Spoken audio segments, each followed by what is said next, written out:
Comment être heureux ou heureuse?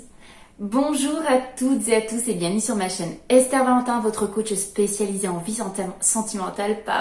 Et aujourd'hui, on va voir ensemble quelles sont les clés pour être heureux ou heureuse. En fait, quelles sont les clés du bonheur? Je vous ai préparé aujourd'hui 5 clés. Je vais vous parler de 5 clés du bonheur, de vraiment le sentiment d'être heureux et épanoui dans sa vie.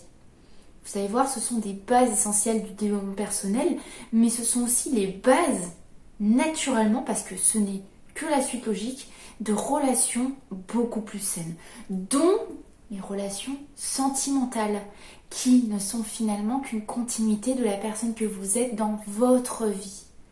Vous comprenez pourquoi je vous parle de ça aujourd'hui, parce que c'est simplement la base de tout. On va en venir tout de suite à la première clé. La première clé, c'est vivre dans l'instant présent. Ça semble facile à dire comme ça. Je vais vous expliquer ce qui se cache derrière cette fameuse phrase « vivre dans l'instant présent ». En fait, c'est stop et non aux ruminations et à l'anticipation anxieuse. Qu'est-ce que c'est? Les ruminations, ça va être les j'aurais dû, et si j'avais fait ça, etc. Quand vous repensez peut-être en boucle au passé, à un scénario ou un dialogue, que vous avez eu une conversation, peu importe, quelque chose en tout cas du passé que vous tournez en boucle et que vous essayez d'évaluer, de réévaluer, de voir si vous auriez fait autrement, de penser à tout ce que ça aurait pu changer. Bref, c'est dans le passé. Là où vous savez, on n'a plus aucun pouvoir parce que c'est passé. Et donc ça vient complètement obstruer votre vie là, votre cerveau dans le présent. Donc vous n'êtes pas là à vivre vraiment votre vie qui est en train de se passer, les secondes qui sont en train de s'écouler en ce moment. Non, vous êtes ailleurs, dans le mauvais temps, celui où vous vivez pas vraiment. Et il y a, je vous ai parlé de l'anticipation anxieuse. Et attention, un petit combo, on peut tout à fait faire les deux ensemble. Ça va souvent être des personnes qui réfléchissent beaucoup. Mais pas forcément. C'est aussi généré par les peurs, tout ça. Ou l'incertitude. L'insécurité. L'anticipation anxieuse, c'est quoi? C'est, j'imagine le pire à venir et je me stresse aujourd'hui pour la pire possibilité à venir dans le futur, comme si c'était en train d'arriver. C'est-à-dire que je peux avoir peur, je vais vous montrer un exemple, j'ai peur dans une relation que l'autre m'abandonne. Que l'autre me quitte. Ça se passe bien là aujourd'hui, ça se passe très bien, la relation se passe très bien et d'un seul coup j'ai une peur que l'autre me quitte. Je pense que de toute façon la personne, dans les multitudes possibilités qui peut se passer dans le futur, c'est-à-dire que la relation perdure toute la vie ou en tout cas un paquet d'années, etc., on va penser que l'autre va rencontrer quelqu'un, par exemple nous abandonne parce qu'il va rencontrer quelqu'un d'autre. C'est vraiment une des formes de peur que je retrouve le plus souvent, c'est pour ça que j'utilise un exemple. Et donc, on va se stresser dans le présent, avoir même des émotions négatives dans le présent pour cette possibilité, la pire qui peut arriver, qui est juste en réponse à nos peurs, dans le futur. Et ça va même venir étouffer, salir la relation présente. Parce qu'on va exprimer nos peurs à l'autre, parce qu'on va s'inquiéter, parce qu'on va peut-être avoir de la jalousie aujourd'hui, à l'idée qu'il pourrait faire une rencontre dans le futur. Bref, vous avez compris, hein, c'est un simple exemple, l'anticipation anxieuse. Je m'angoisse aujourd'hui d'une action à venir qui ne va probablement même pas arriver. Mais cette possibilité-là, je lui donne toutes ses chances d'exister, à m'en pourrir la vie présente. L'instant présent, c'est justement se libérer de ces pensées qui viennent encombrer, qui vous éloignent de l'instant. Et de revenir à ce qui existe. Vous allez être une personne bien plus rayonnante si elle est en pleine conscience avec nous maintenant. Mais ça s'apprend. Il n'y a pas toutes ces clés là que je vous partage, ça s'apprend, c'est absolument pas figé. La deuxième clé du bonheur, ça va être avoir des buts et des objectifs. Avoir un but, avoir des objectifs, c'est un moteur. Évidemment, je vais faire un petit rappel immédiatement, tout en appréciant le chemin.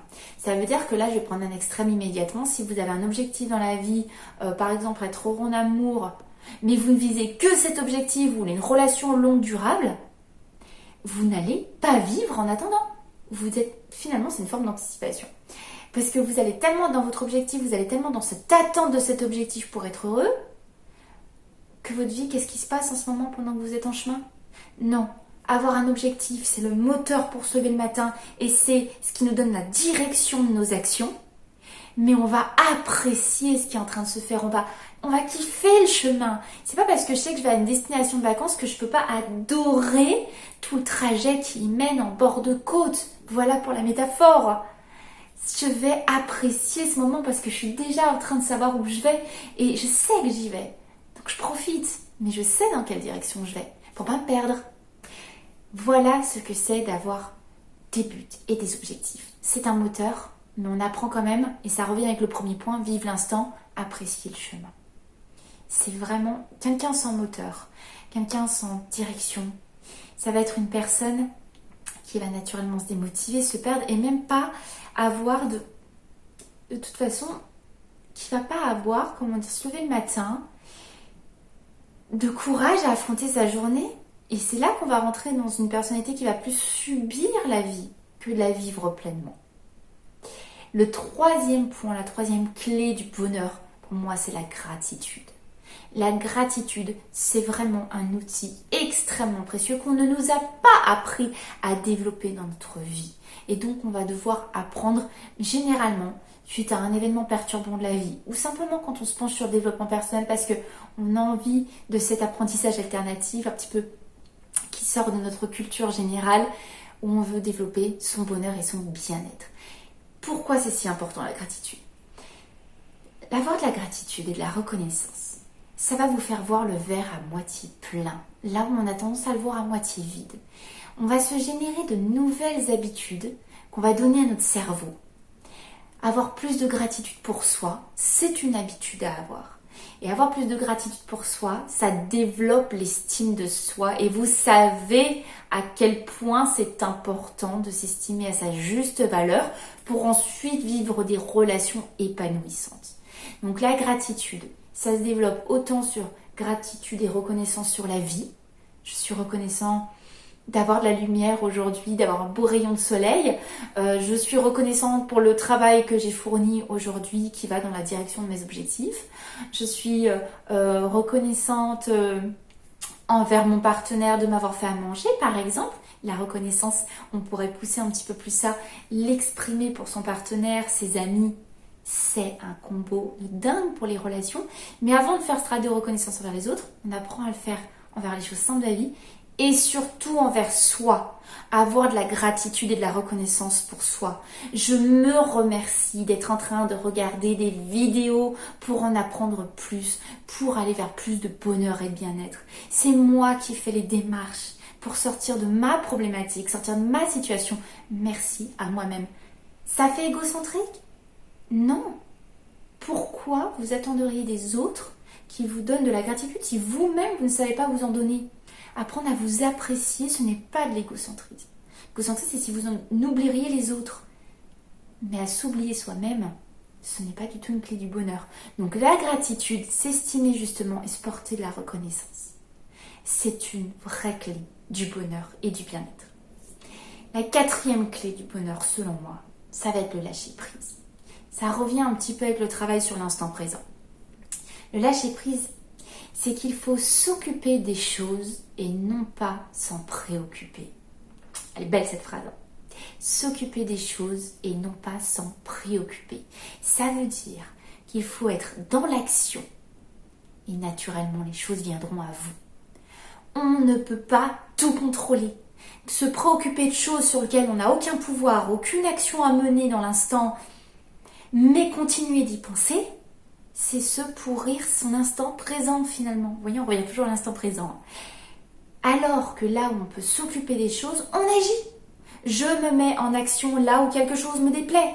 Mais m'y préoccuper, y penser sans cesse, ou me préoccuper de quelque chose sur lequel j'ai pas de pouvoir, et ruminer sans cesse, comment me sentir bien ?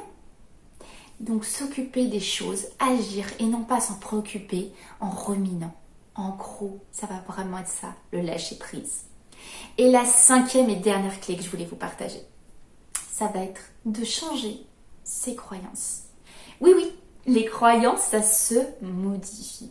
Ça veut dire qu'on a des croyances qui nous ont été données pendant toute notre éducation, pendant tout ce qui vous a amené de votre naissance jusqu'à aujourd'hui, on a fait des croyances donc dans notre éducation, dans notre culture, par notre société. Voilà, tout ça, ça va être pris en compte dans notre éducation, par nos expériences de vie personnelle. Je vais tirer peut-être un sentiment d'échec avec une rupture amoureuse, par exemple. Si je décide d'en avoir une mauvaise vision, que j'en tire pas le meilleur et que je n'avance pas dans ma vie après ça, je vais tirer une expérience peut-être très négative. Je vais me dire que naturellement, toute relation se termine par une rupture où on se déchire. C'est un pur exemple. Ça veut juste dire qu'une personne qui peut avoir vécu quelque chose peut en faire une nouvelle croyance. Donc on va être là bourré de croyances. Et en fait, sans le savoir, si on ne met pas de lumière sur ces croyances personnelles, elles vont influencer nos décisions, nos choix de vie, nos actions. Si naturellement je pense que la rupture amoureuse est quelque chose d'obligatoire, qu'on va m'abandonner, que ça va être un échec total, que je vais en souffrir, je vais rentrer dans une relation sans savoir qu'en fait je suis influencée par ça. Soit je vais arriver avec beaucoup trop d'attentes, soit dans tous les cas je ne vais pas être rassurée par la relation, je vais venir avec tout ce stress que j'ai emmagasiné d'avant, donc la croyance que la relation va entraîner des choses mauvaises et des émotions négatives, et sans savoir je vais même saboter ce qui se passe. Je vais être directement, inconsciemment, mes choix dictés par mes croyances limitantes. Donc je revois mes croyances. Je les réévalue. Je prends conscience de celles que je ne veux plus. Je prends conscience de celles que j'ai envie de me réattribuer parce qu'il y a des belles croyances à se créer. Je peux réussir ce que j'entreprends. C'est une croyance, tout simplement. Eh bien, il faut que je la prenne. Si ce n'a pas été naturel pendant les décennies de vie que j'ai eues, naturellement, je vais devoir réapprendre à mon cerveau à avoir un système de croyance qui me convient et qui va dans le but de mes objectifs. Tout est relié. Tout est relié, mais en fait, finalement, ce que je vous décris aujourd'hui, c'est clé du bonheur. C'est tout le travail qu'on retrouve dans ce qu'on appelle être la meilleure version de soi. Être la meilleure version de soi, c'est pas juste « Ah, je suis au top », alors dans une vie qui ne me convient pas, mais je suis au top. Être la meilleure version de soi, c'est « J'aime la personne que je suis en devenir », qui a directement pu mettre des actions en place pour avoir une vie qui lui correspond. Donc ce n'est pas définitif, je n'ai peut-être pas déjà atteint tous mes objectifs, mais je suis en chemin. Je suis la meilleure version de moi, dans la meilleure version de ma vie possible. En tout cas, c'est en construction. C'est ça qu'on appelle être la meilleure version de soi. Et donc au cas où, pour vous décrire un petit peu ce que c'est, un petit peu mieux, vous pousser un petit peu plus le sujet, je vous ai fait un petit e-book gratuit à télécharger. J'ai mis le lien juste en dessous dans la barre de description. Donc n'hésitez pas. Ce qu'il faut vraiment retenir de cette vidéo, c'est que les habitudes, elles se changent par la pratique et par la répétition. Le fait simplement de commencer, le fait d'avoir envie et de faire votre toute première action, même si elle est minuscule, vous avez déjà franchi le plus grand pas. Donc téléchargez cet e-book, poussez un petit peu plus loin le sujet. Le bonheur, c'est vous qui le créez. Ne vous mettez déjà pas de barrière mentale. Pensez déjà que vous avez le pouvoir de le faire. J'espère vraiment que cette vidéo vous a plu. Si c'est le cas, n'hésitez pas à la liker, ça fait toujours très plaisir. Vous savez très bien que de mon côté, je ne vous lâche pas parce que je vous retrouve très très vite pour une prochaine vidéo. Bye bye.